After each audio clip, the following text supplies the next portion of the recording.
ID which we have created is not being accepted by the company. This is something they call it that this is just the serial number.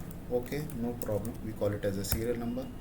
The company name is XYZ and they would like to have employee ID where the prefix is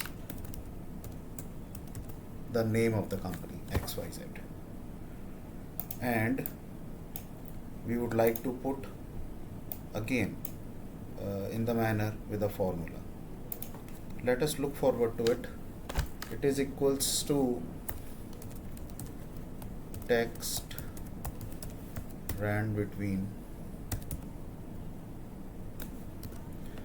and again the value starts with 1 and it ends with 999.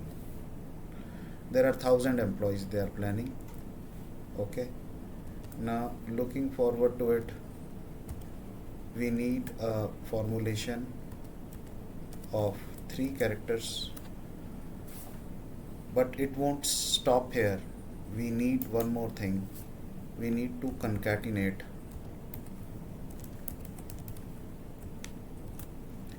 XYZ with the value which will be generated.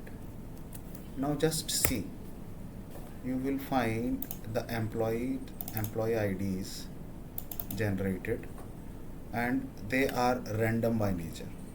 So let me copy it, and again I'll go and say paste special.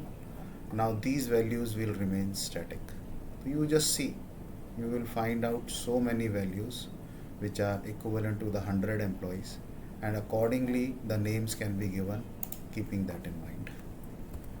Looking forward for your usage in this context, because the HR wants that employee IDs are to be given in random order. That's why this particular randomization makes sense.